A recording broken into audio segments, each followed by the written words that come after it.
অনুরাগীর চোদারবাড়িকে আজকের পর্বে দেখা যায় লাবণ্য সেনের বাথরুম পেলে সেখানে লাইন দেখে ওরা চমকে যায়। বলছে এই লাইনে দাঁড়িয়ে আমাদের বাথরুম করতে হবে, এই দিনটা যে আমাদের দেখতে হবে, এটা কোনোদিনও ভাবতে পারিনি। এসবই বলে কাকিয়া।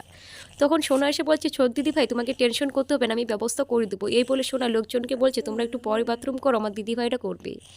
কিন্তু লাবণ্য সেখানে বাথরুম করতে চায় না, বলছে ওরা অনেকক্ষণ ধরে লাইন দাঁড়িয়ে আছে, তাই আমরা পরেই করবো, ওরা হয়ে নিক তারপরে করব। এই বলে কাকিমণি রাগ করে সেখান থেকে চলে যায়। আর এদিকে প্রবীর চলে আসে। হতভম্ব হয়ে শরীর অসুস্থ ভাব করে। তখন লাবণ্য সেন প্রবীরকে দেখে বলছে, তোমার কি হয়েছে, এসব করছো কেন? তখন এক গ্লাস জল খেয়ে সব ডিটেলসে বলছে মিসকার পাপাই বাড়িটা নিজের নামে করার আগে, তার আগে আমি বাড়িটা সোনা এবং রূপার নামে করে দিয়েছি। আর কাকিমণি এই কথা শুনে চমকে যায়। এরই মধ্যে জয় উর্মি এসে বলছে, তাহলে আমাদের দ্বীপের কি হবে, তোমরা একবারও ভাবলে না? তখন কিছুটা রাগ করে উর্মি। তখন উর্মির মুখে এইসব কথা শুনে দীপা চমকে যায়, বলছে বোনও তুই এইসব কথা বলছিস?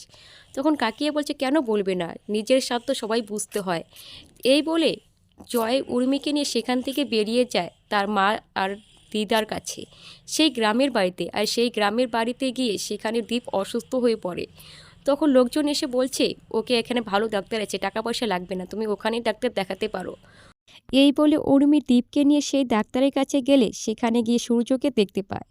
সূর্যকে দেখে উর্মি বলছে, দাদা ভাই আপনি এখানে?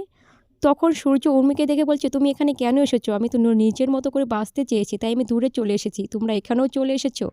তুমি এক্ষুনি এখান থেকে বেরিয়ে যাও। তখন উর্মি তার দাদাভাইকে বলছে, দাদাভাই আপনি কিচ্ছু জানেন না, আপনি চলে আসার পরে সেনগুপ্ত বাড়ি নিঃস্ব হয়ে গেছে আর রূপা মৃত্যুর সঙ্গে পাঞ্জা লড়ছে।